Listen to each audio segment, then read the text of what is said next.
There are people who carry secrets without knowing it, invisible scars that only time reveals. Claire Donovan was one of those people, wealthy, elegant, and alone. Michael Hale was another, strong, reserved, marked by loss.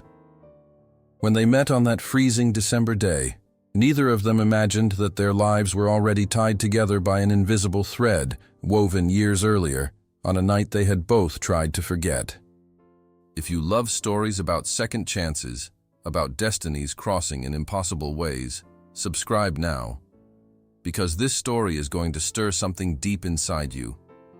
And leave a like if you believe some people walk into our lives at the exact right moment, even if it takes them years to get there.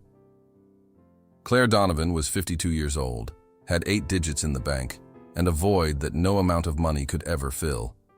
She woke every morning in the stone and glass mansion that sat atop the Bellport Cliffs in New England, overlooking the Atlantic Ocean, the kind of house that appeared in magazines: marble fireplace, crystal chandeliers, a 2-story library with rare first editions, everything perfect, everything silent, everything empty.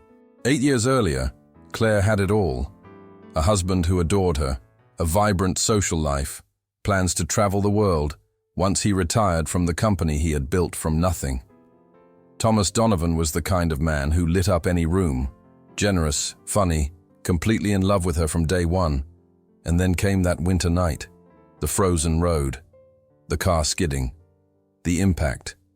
Thomas survived 18 hours in the hospital, long enough to squeeze her hand one last time, long enough to shatter her world forever. He left everything to Claire, his fortune, the properties, the stocks. She became one of the wealthiest women in the region, and the loneliest. Now, Claire spent her days reading, walking along the deserted beach, supporting small local charities quietly. She carried a natural elegance, even on her simplest days: smooth blonde hair always beautifully kept, cashmere sweaters, Italian silk scarves. But her gray-blue eyes held a sadness no makeup could hide. Have you ever met someone like that? Someone who has everything, but feels like they lost what truly mattered? On that cold December morning, Claire decided to leave the house early. She couldn't stand the silence in the mansion anymore. She put on her caramel wool Burberry coat, grabbed her soft leather handbag, and drove to the town center.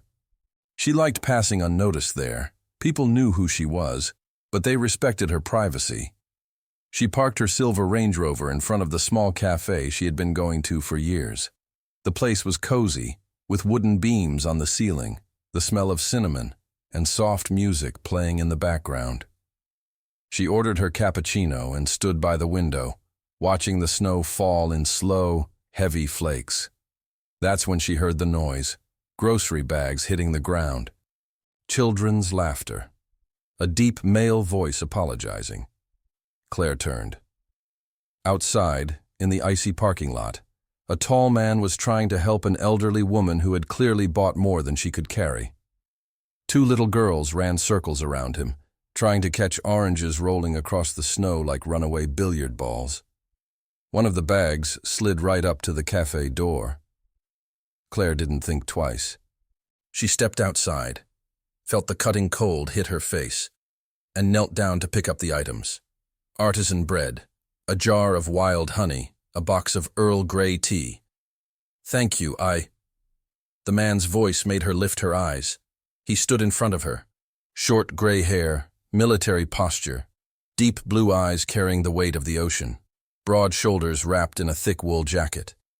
There was something about him, a quiet strength, a quiet dignity. "Sorry for the chaos," he said with a slightly embarrassed smile. "I tried to help and made everything worse." Claire gave a small smile and handed him the bags. "It happens to the best of us," she replied, her voice soft and refined, as always. That's when the 2 girls appeared beside her, like 2 curious little fairies. The younger one, with wild blonde curls and rosy cheeks, looked at Claire with those wide, fascinated, childlike eyes. "You smell like Grandma's cinnamon cake," she said with the brutal honesty only children possess. Claire blinked, surprised. and for the first time in months, she laughed. A real laugh that rose from her chest and lit up her face. "Emma," the man scolded gently. "We don't say that to strangers." "But it's true, Grandpa," Emma insisted. The older girl, with brown braids and shy eyes, tugged her grandfather's sleeve and whispered, "She has kind eyes." Michael Hale looked at Claire, really looked, and felt something strange cut across his chest, something familiar, like an echo he couldn't place. "Michael," he said, extending his hand. "Claire," she replied. His palm was warm, firm, calloused, not the hand of a man who spent life behind a desk. The hand of someone who knew hard work, discipline, real challenges. "These are my granddaughters, Emma and Abby. I'm taking care of them temporarily." "Nice to meet you girls," Claire said, her smile warm and genuine. Emma grabbed Claire's hand without hesitation. "Do you live here? Do you have a dog? Do you like snow?" "Emma, give her a little space," Michael chuckled, embarrassed. But Claire squeezed the small, warm hand affectionately. "Yes, I live here." "No dog, and I do like snow." Abby, the older one, studied Claire with that deep seriousness some children carry, then said softly, "You look sad, but pretty sad." Claire's heart tightened. Michael was speechless. Claire crouched down to their height. "You know, Abby, you're very observant and very kind." Abby smiled for the first time, and Claire felt something inside her shift, like an old door opening slowly. Michael thanked her, helped the elderly woman with her groceries, waved at Claire, and walked away with the girls down the snow-covered street. Claire stood there for a moment, watching them disappear between the white flakes. She didn't know why, but her heart was beating faster. There was something about that man, something about those girls, something in the way he looked at her, as if he recognized her but didn't know from where. Have you ever felt that? That strange, good feeling of meeting someone for the first time, yet feeling like it's not the first time. Claire went home that afternoon with uneasiness in her chest. She made tea, lit the fireplace, grabbed a book, but she couldn't focus. She stood by the panoramic window, watching the gray ocean crash against the rocks below. The mansion seemed even quieter than usual. The dining room chandelier reflected the firelight, but no one would dine there. The huge table, empty. She walked into the office. There was a framed photo on the shelf. She and Thomas, young, laughing in front of the lighthouse. Happiness written on both their faces. Claire touched the glass. "I met someone today," she whispered, "and I don't know why, but I felt something." She closed her eyes. It wasn't guilt, and it wasn't betrayal. It was different. A tiny opening. A sliver of light. Across town, in a modest rented house near the harbor, Michael Hale was putting his granddaughters to bed. "Grandpa, did you like that lady?" Emma asked, hugging her teddy bear. "She was very kind," Michael replied, pulling the blanket up to her chin. "She was lonely," Abby said from the other bed. "I could tell." Michael fell silent. His oldest granddaughter always saw too much. Maybe, Abby, maybe. He turned off the light and went into the small living room. He sat on the worn sofa, staring at the weak fire in the portable fireplace. The girls were right. Claire was lonely. He recognized it because he was too. 5 years since he lost Sarah. 5 years since cancer took her slowly, cruelly, month after month. He cared for her until the end, and when she passed, he was lost. Former Coast Guard commander, man of action, discipline. But nothing prepared him for loneliness. He was in Bellport temporarily, taking care of his granddaughters while his son went through a difficult divorce. Michael thought a change of scenery would help, fresh air, a reset, a restart. But that night, he couldn't get Claire out of his mind. There was something about her, something in her eyes, as if he knew her. But from where? Write in the comments. Have you ever met someone and felt an unexplainable connection? As if there were an invisible thread between you. I'd love to read your thoughts. 3 days had passed since the encounter in the parking lot. 3 days in which Claire tried to return to her quiet routine. But something had changed. She found herself thinking about the girls, about Michael's embarrassed smile, about the strange sense of familiarity that made no sense at all. On Friday morning, she decided to go to the public library, one of her favorite places since moving to Bellport. The red brick building was nearly a century old, with stained glass windows and the unmistakable smell of old books. Claire often spent hours there, lost between the shelves, far from the world. She walked in, greeted the librarian with a discreet nod, and headed to the classic literature section. She was searching for an old edition of Emily Dickinson when she heard, "Look, Abby, it's her." Claire turned around. Emma was running toward her with that contagious burst of childlike energy, her blonde curls bouncing. Abby followed behind, quieter, but with a shy smile on her face. "Hi, Claire," Emma practically shouted, earning a collective shh from the entire library. Claire smiled, kneeling so she was at eye level with the girls. "Hi, girls." "What a lovely surprise." "We're looking for adventure books," Emma explained, "but the ones I find are too boring." "Emma thinks everything is boring if there are no dragons," Abby added, rolling her eyes with the wisdom of a 9-year-old. Claire laughed softly. "Well, dragons are important. Let's see if I can help." That's when Michael appeared at the end of the aisle, carrying 3 thick books. He stopped when he saw Claire there, crouched beside the girls, and something flickered across his face. Surprise, quiet joy, that warm discomfort of unexpectedly finding someone who's been on your mind. "Claire," he said, approaching. "What a coincidence." "Or maybe Bellport is smaller than I thought," she replied, standing. Michael smiled. A real smile that lit up his blue eyes in a way she hadn't noticed before. "Maybe a bit of both." There was a brief silence, not awkward, just full of something neither knew how to name yet. "I was helping the girls find a book," Claire explained. "Apparently dragons are mandatory." "Dragons and magic," Emma added. "And swords too." Michael chuckled. "She's very specific with her requirements." Claire picked a thin book from the shelf. "What about this one? The Girl Who Drank the Moon." "It has magic, dragons, adventure, and a kind witch." Emma's eyes widened. "A kind witch? Witches can be good." "I don't think so. But in the end, they always get what they deserve," Claire said with a playful sparkle in her eyes. Abby laughed for the first time, a light, crystal-clear laugh. Michael watched the scene, something tightening in his chest. It had been months since he'd seen the girls so comfortable with someone. "Would you like to get some coffee?" Michael asked, the words slipping out before he could stop them. "I mean, if you're not busy. The girls would love it. I would too." Claire hesitated, just for a second. But it was long enough for Michael to see the inner battle happening in her gray-blue eyes.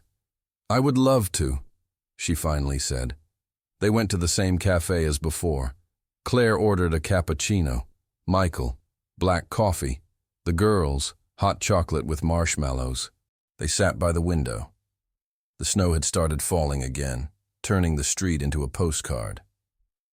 "So," Michael began, stirring his coffee, "are you from Bellport?" "Not originally," Claire said, "but I've lived here for 12 years. My husband—" She took a breath. "He grew up here. We moved when he wanted to return to his roots." Michael noticed the past tense, the silence that followed. "He passed?" he asked gently. Claire nodded. 8 years ago. A car accident. In the winter. Michael closed his eyes for a moment. When he opened them, there was a deep understanding there. "I'm sorry, Claire. Losing someone like that. It's a kind of pain you can't explain." You lost someone too. It wasn't a question. Claire simply knew. My wife, Sarah, cancer, 5 years ago. They said nothing. Emma and Abby were occupied with their marshmallows, unaware of the weight between the adults. But Claire and Michael knew.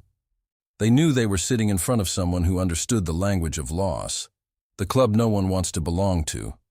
It's strange, Claire said softly, how the world keeps spinning.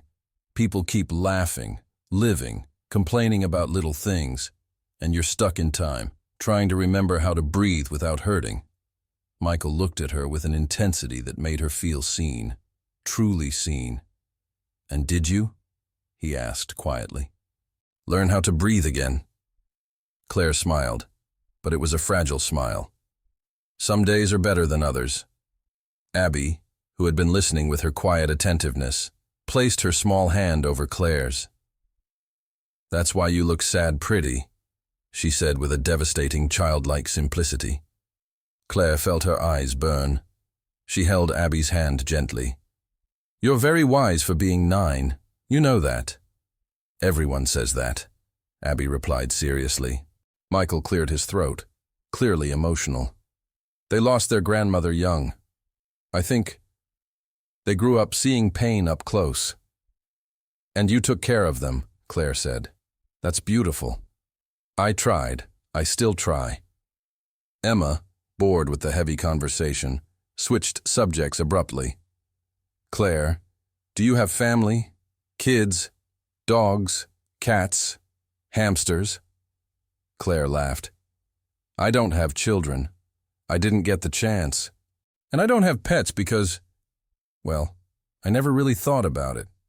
I guess my house is so big they'd get lost in it, she joked. Michael frowned. Big house. Claire realized she had said too much. She avoided talking about money, about the mansion, about everything that separated her from normal people. My husband was a businessman. He left, well, he made sure everything would be comfortable. Michael understood. And something in his expression shifted. Not judgment, but a slight retreat. As if he suddenly remembered they lived in different worlds. Claire noticed, and it hurt. Michael, she said softly, touching his hand across the table. Money doesn't fill silence. Believe me. He looked at her hand resting on his. Small, delicate, warm. And he nodded. I believe you. They stayed at the cafe for almost 2 hours. They talked about books, winter, little things that felt big when shared with the right person. The girls drew on napkins, asked impossible questions, laughed too loudly, and Claire felt something she hadn't felt in years, belonging. When they finally said goodbye on the snowy sidewalk, Emma hugged Claire tightly. Can we see you again? Claire looked at Michael, as if asking permission. He smiled. We'll be at the farmer's market tomorrow morning. If you'd like, it would be nice to see you there. Claire felt her heart race. I'll be there.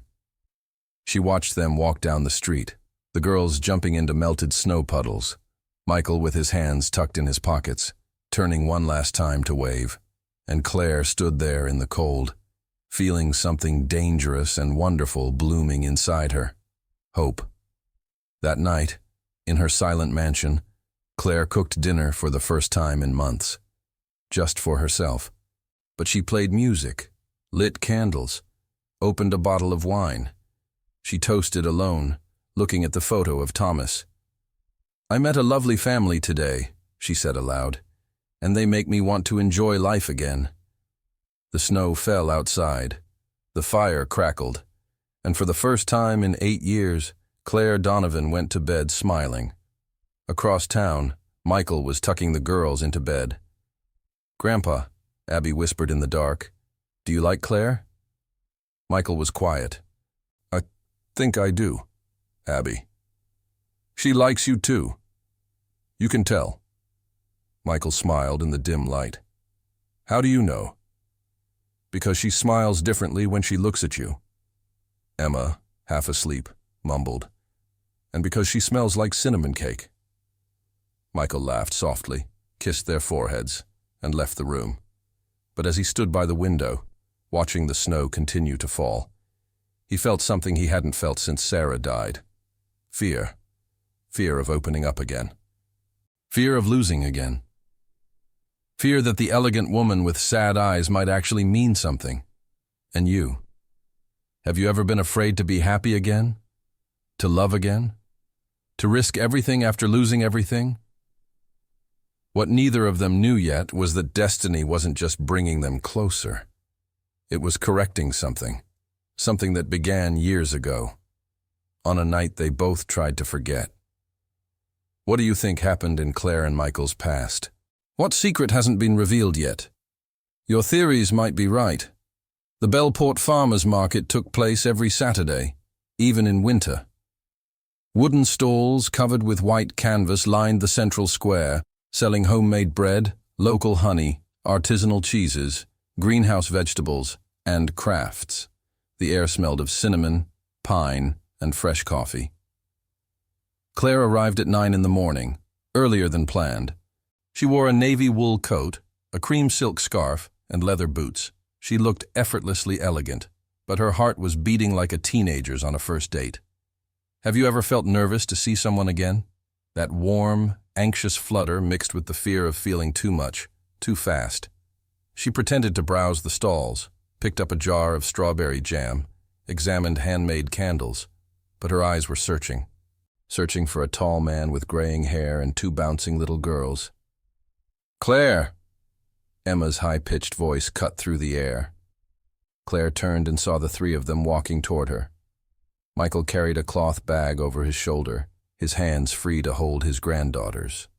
He smiled when he saw her, and Claire felt her stomach flip. "Good morning," she said, trying to sound casual. "Good morning," Michael replied. And there was that extra second of eye contact. That silent acknowledgement that they had both thought about each other since yesterday. Emma let go of her grandfather's hand and grabbed Claire's. "You came. I thought you'd forget." "How could I forget?" Claire squeezed the delicate little hand. "Plans are serious commitments," she said with a smile. Abby, more reserved, stayed beside Michael, but gave Claire a shy, sweet smile.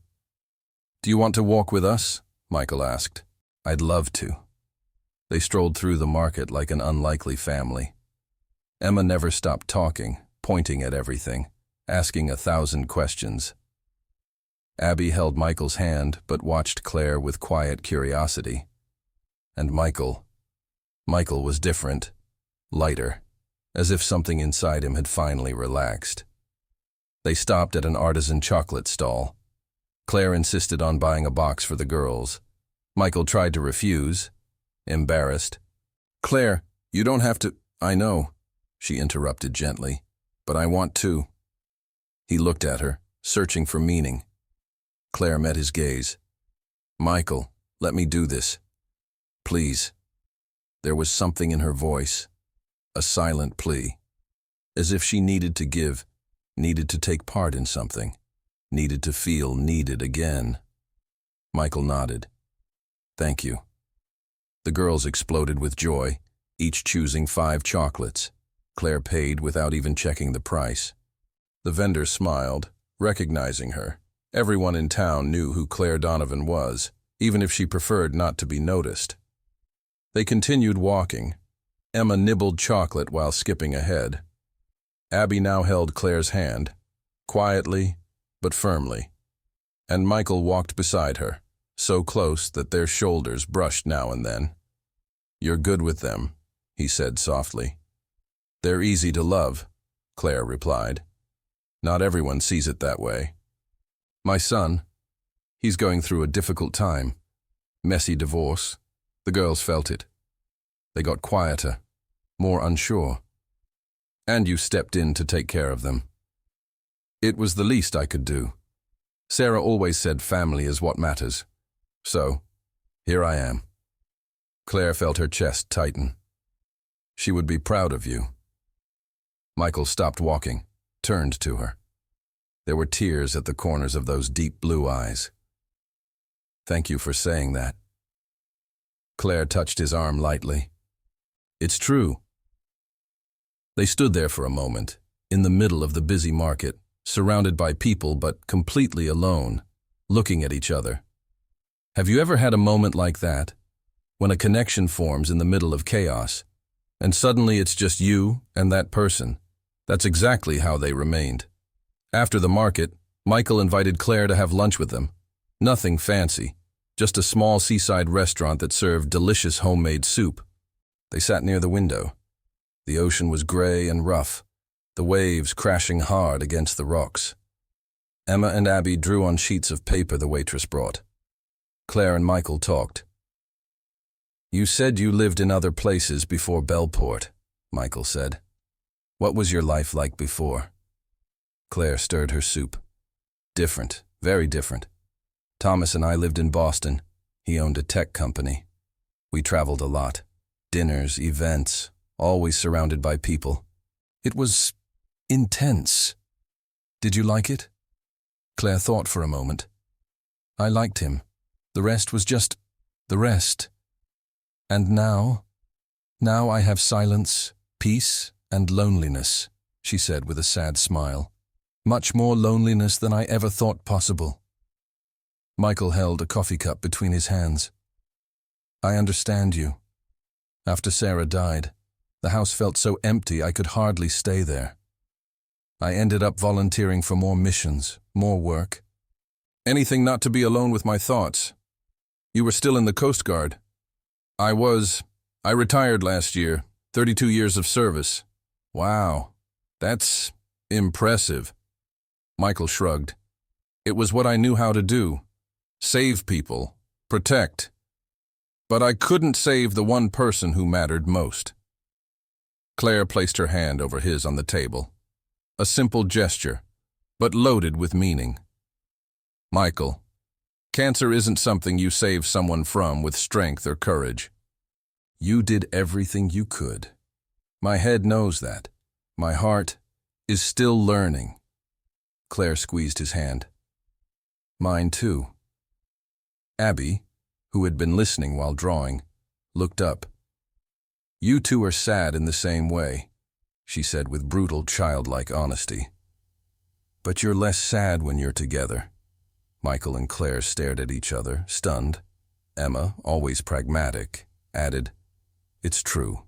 You smile more. The girls went back to drawing as if they hadn't just said the deepest thing of the day. Claire laughed, her eyes shimmering with restrained tears. They're frighteningly perceptive. You have no idea. Michael laughed too. And in that moment, laughing together at the girls' wisdom, something solidified between them. It wasn't love yet, but it was the beginning of something real. After lunch, they walked along the beach. The wind was strong, the cold biting. The girls ran ahead, shouting at the seagulls, collecting shells. Claire and Michael walked side by side, their hands almost touching. There's a trail I like, Claire said. It goes up to the old lighthouse. The view is beautiful at sunset. Did you go there often? With your husband? Claire nodded. It was our place, but I haven't been there in years. Michael stopped walking.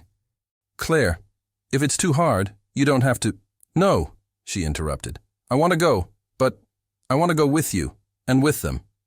Michael held her gaze. When? Tomorrow, late afternoon. We'll be there. Claire smiled, a real smile, full of hope. That night, Claire couldn't sleep. She tossed and turned in the enormous bed, thinking about Michael, the girls, the feeling of not being completely alone anymore. She got up, lit the fireplace in her suite, and made herself a cup of tea. She watched the flames dance. That's when she remembered the box. The wooden box she kept at the back of the closet. The box with things from the accident. She hadn't opened it in years. But that night, something pulled her. She took the box, sat on the floor in front of the fireplace, and opened it.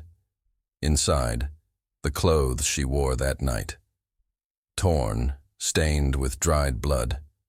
Thomas's broken phone, his wallet, and a jacket, a heavy jacket with a Coast Guard emblem. Claire frowned. She didn't remember this jacket.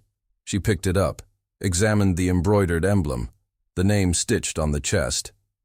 M. Hale. The world stopped. Claire's heart raced. Her hands trembled. She staggered to her feet, staring at the jacket as if it were a bomb about to explode. No, it can't be.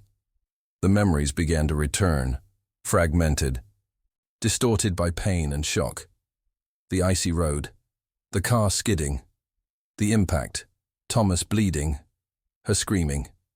And then, a man, a big, strong man in uniform, shouting into a radio, pressing on wounds, taking off his own jacket to cover her while she shivered in cold and despair.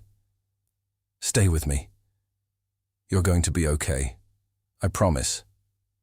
Claire fell to her knees, because she knew Michael wasn't a stranger. Michael was the man who tried to save Thomas.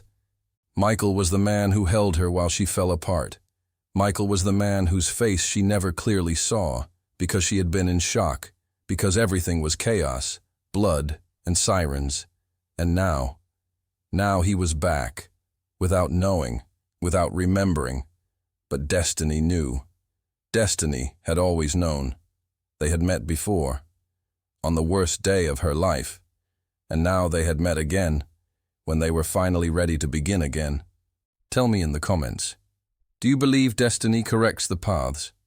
That some people come back when the time is right? Claire didn't sleep that night.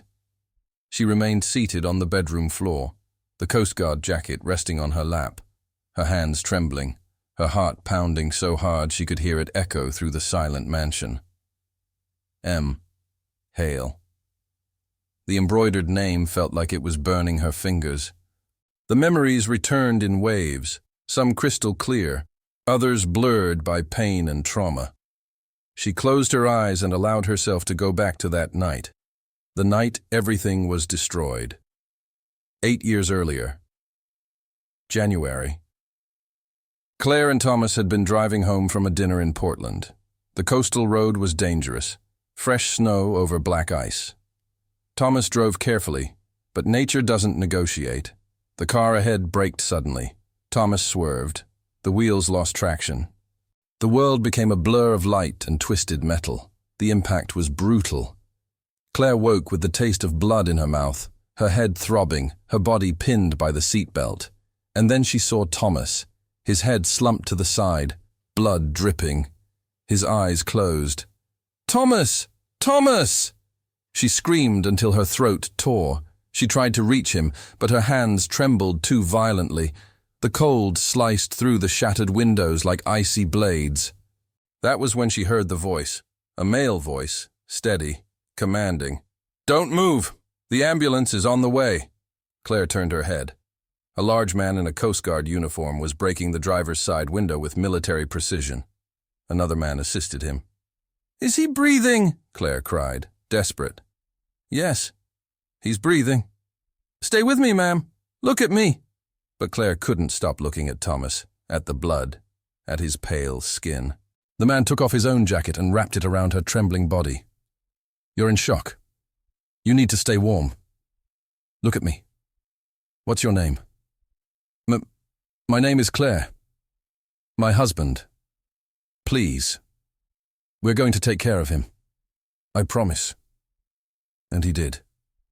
Claire vaguely remembered seeing that man pressing on wounds, shouting instructions over the radio, keeping Thomas stable until the ambulance arrived.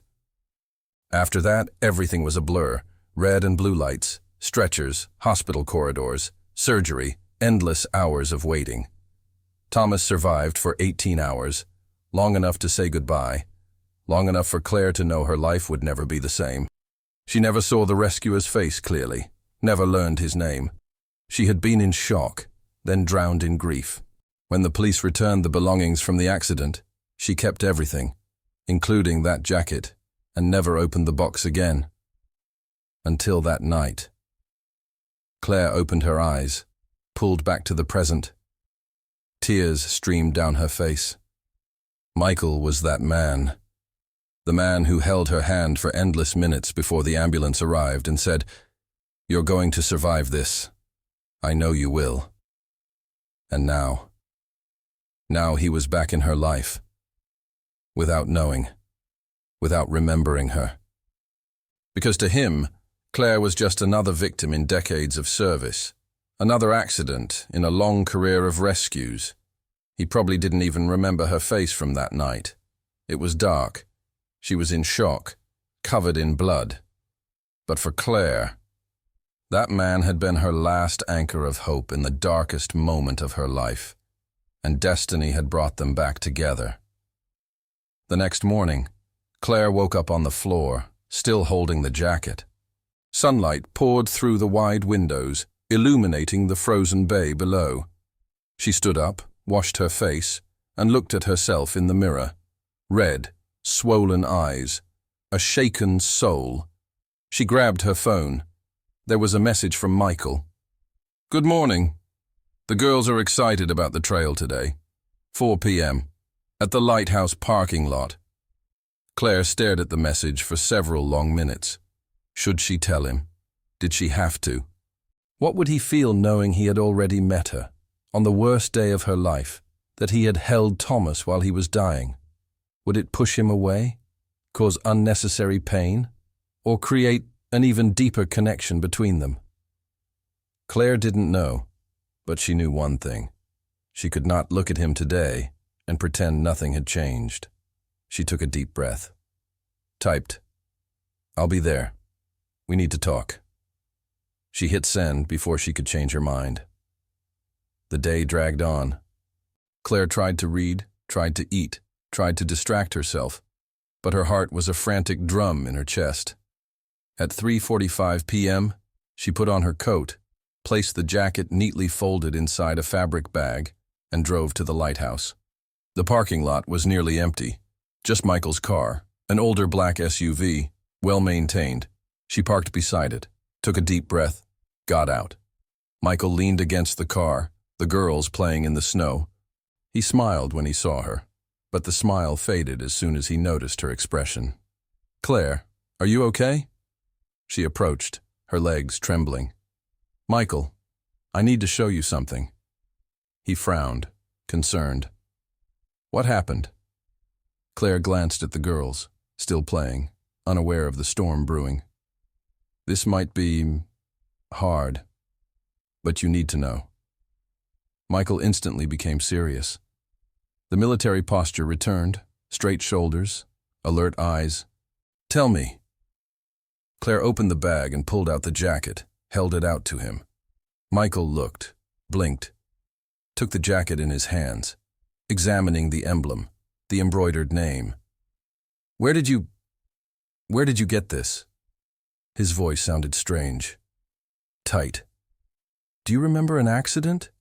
January 8 years ago? Coastal Road near the lighthouse? A couple, their car skidded on the ice." Michael went pale. I remember. It was one of the worst nights. The man didn't make it. The woman survived. But..."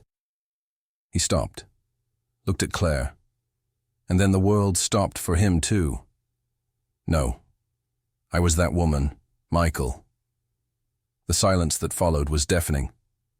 Michael looked at the jacket, at Claire, back to the jacket. His breathing grew heavy. You're... Oh my God. Claire felt the tears fall. "You tried to save my husband. You covered me with your jacket. You held my hand and told me I would survive." Michael let the jacket fall, ran his hands over his face, turned away, stumbling, bracing himself against the car. "Claire, I didn't know. I didn't. There were so many accidents, so many nights, so many people. I know. I know you didn't remember. How could you? It was just another night of work for you." "No." Michael turned sharply. "It was never just another night. That accident haunted me. I dreamed about it for months. The man died at the hospital, and I felt like I had failed. The woman. You were in such deep shock, I was terrified you wouldn't survive the grief. Claire sobbed. I almost didn't. Michael took a step toward her, then another, until he stood close enough to cup her face with trembling hands. Claire, I'm so sorry. So sorry. You don't need to be sorry. You saved me. You saved what was left of me. But I couldn't save him. Nobody could. The trauma was too severe, but you tried, and you stayed with me when I was completely alone in the darkness. Michael pulled Claire into a tight, desperate hug, filled with old pain finally finding a place to land. She melted into him, cried like she hadn't cried in years.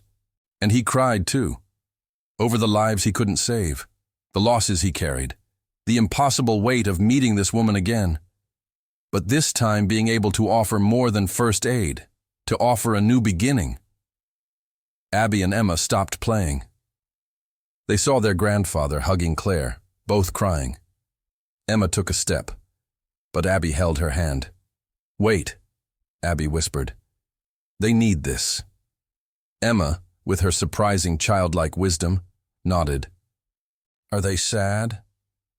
No, Abby said, her 9-year-old eyes full of insight. They're healing. When they finally pulled apart, Michael held Claire's face in his hands. Destiny. Destiny brought us back to each other. Claire nodded, unable to speak. For years, Michael said softly, I wondered if you were okay, if you ever found a way forward. I spent 8 years not knowing who you were, but always feeling I owed my life to a stranger. You don't owe me anything, Claire. I know, but now I understand why I felt something the moment I saw you. Why your eyes seemed familiar. Why my heart recognized you before my mind did. Michael pressed his forehead against hers. I don't know what this means. I don't know what we're supposed to do with this. I don't know either, but I know this isn't a coincidence. It can't be, Emma shouted. Grandpa! Claire, come see the sunset. They stepped apart, wiped their faces, and smiled at the girls. Let's go, Claire said. Michael took her hand, interlaced their fingers, and together, with the girls running ahead, they followed the trail up to the lighthouse, the same place Claire and Thomas had visited so often. But this time, Claire wasn't alone. This time, she was with the man who had saved her when she needed it most. And the universe, silent and mysterious, smiled. Because some stories take years to be written correctly. What are you feeling right now? Tell us in the comments. Because this story isn't over yet, and what comes next will move your heart even more. The sunset painted Bellport's sky in shades of orange, pink, and violet, as if the universe itself were witnessing something sacred. Claire, Michael, and the girls reached the top of the trail, where the old lighthouse stood like a stone guardian overlooking the rough ocean. The wind blew hard, carrying the scent of salt and pine. Emma and Abby ran to the guardrail, mesmerized by the view. Michael and Claire stayed a few steps behind, side by side, their fingers still intertwined. I used to come here with Thomas every week, Claire said softly. It was our ritual. He said the lighthouse reminded him there's always light, even in storms. Michael gently squeezed her hand. He was wise. He was. And he loved me in a way I thought I would never feel again. Claire turned to Michael, her eyes shining with held-back tears. But then you came along, and the girls, and everything started making sense in a way I never expected. Michael cupped her face tenderly. Claire, I spent 5 years believing my heart died with Sarah, that I'd never feel anything again except duty and responsibility. But when I saw you in that parking lot, something woke up. Something I thought was buried forever. Fear? Claire whispered. No. Hope. She closed her eyes as tears slipped down. I'm so afraid, Michael. Afraid of opening up again. Afraid of losing again. Afraid this is all too good to be true. Michael wiped her tears with his thumbs. I'm afraid too. But you know what I learned in 32 years of saving people at sea? The best things in life require courage. They require leaping, even when you don't know if you'll swim. Claire laughed through her tears. Are you telling me to take the risk? I'm telling you I want to take the risk with you. If you want to take it with me. Abby appeared beside them, tugging on Claire's sleeve. Claire, the sun is almost gone. You need to make a wish. Claire knelt down to her level. A wish. Yes, Emma came running, her blonde curls flying in the wind. Grandma always said when the sun sets at the lighthouse, you can make a special wish. And it comes true. Michael gave a bittersweet smile. Sarah used to make up those stories for them. I'm not sure. I believe it, Claire interrupted, looking at the girls. So what's your wish? Emma and Abby exchanged a look. Then Emma said, with devastating sincerity, we wish you'd stay. Forever. Claire's chest tightened. Michael closed his eyes, overcome. Abby added quietly, you make Grandpa smile for real, and we haven't seen him do that since Grandma left. Claire looked at Michael. He was holding back, but a tear escaped. She stood and took the girls' hands in hers. Girls, you know I lost someone too, right? They nodded. And for a long time, I thought my heart was too broken to love again, that I'd never be happy again. But then, you showed up, and your grandfather, and I realized something important. What? Emma asked, wide-eyed. Claire looked at Michael before answering. That broken hearts can heal, but not alone. They need other people, the right people, at the right time. Abby smiled, that shy smile that brightened everything. So you're staying? Claire took a deep breath. I'm staying, if you want me, and if your grandfather wants me too. Michael stepped closer, looked into her eyes with the intensity she already recognized. Claire Donovan, I want you. I want to learn every part of you. I want to walk slowly, respectfully, without rushing, but I want to walk. With you. Claire felt the whole world align. Then let's walk together. And there, as the sun dipped below the ocean, with two little girls as witnesses, Michael Hale pulled Claire Donovan into a kiss. It was a gentle kiss, respectful, full of promise, a kiss that said, I see your pain, and I choose you anyway.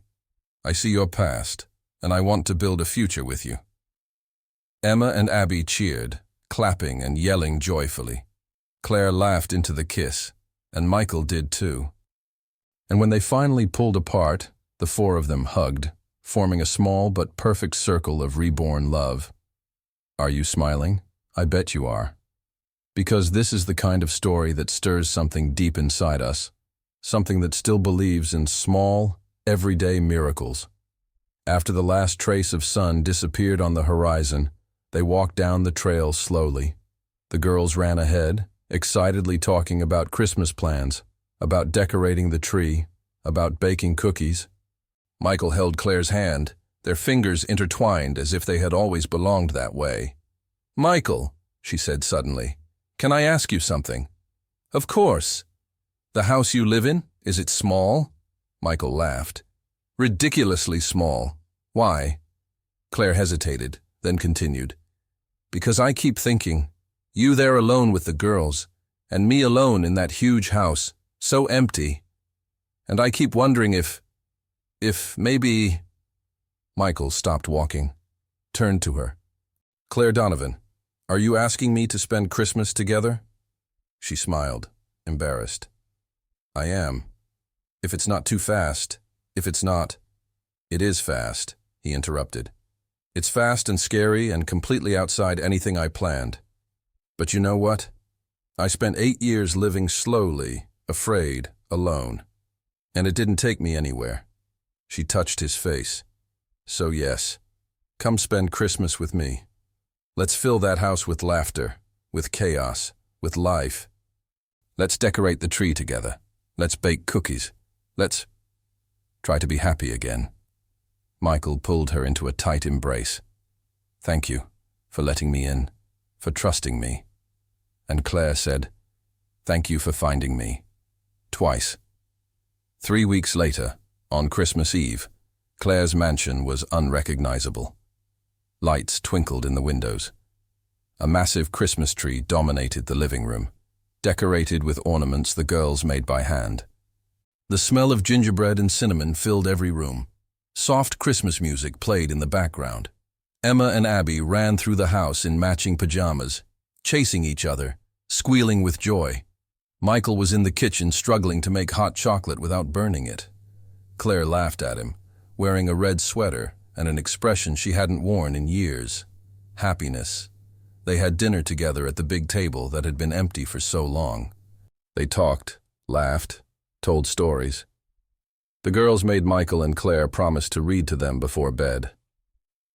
When they finally put Emma and Abby to sleep, in one of the guest rooms Claire had turned into a princess bedroom in record time, the two adults stood in the doorway watching the girls sleep. They love you, Michael whispered.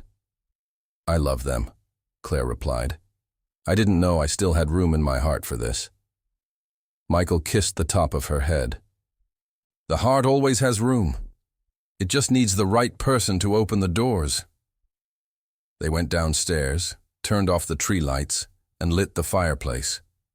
They curled up together on the sofa. Claire nestled against Michael's chest under a wool blanket. Michael, Claire said softly, do you think they know? Thomas and Sarah? Do you think they approve? Michael thought for a long moment. I think they would want us to be happy. And I think, in some impossible-to-explain way, God guided us to each other. Claire turned to look at him. You really believe that? I believe there are no coincidences, not when it comes to true love. Claire smiled, her eyes shimmering in the firelight. True love. You're already using those words. Michael cupped her face. Claire, I've wasted too much of my life being afraid to feel. So yes, I'm using those words, because I'm falling in love with you. And I want you to know it. Claire felt her heart explode with joy and terror at once. I'm falling in love with you too, and that terrifies me. Good, Michael smiled. Means it's real. Then he kissed her again, deeper this time, with the promise of all the mornings ahead, of all the challenges they would face together, of all the wounds they would continue to heal, side by side. Outside, snow began to fall. Large, perfect flakes that covered Bellport like a blanket of peace. And in that mansion that had held only silence and loneliness for so long, there were finally laughter, love, life. Claire looked out the window, watching the snow fall over the ocean, over the lighthouse that had witnessed her past and now witnessed her new beginning. And she whispered to herself, thank you for giving me the courage to begin again. This was the story of Claire and Michael, two broken souls who met twice, and the second time, they were finally ready to heal together. If this story touched your heart, don't miss the next one. A determined grandmother, a granddaughter who lost her joy for life, a tiny abandoned puppy that appeared out of nowhere in the barn. What happened next changed everything. Subscribe and turn on notifications, because the next story will move you in a way you won't expect. Thank you for being here. Thank you for believing that love always finds a way.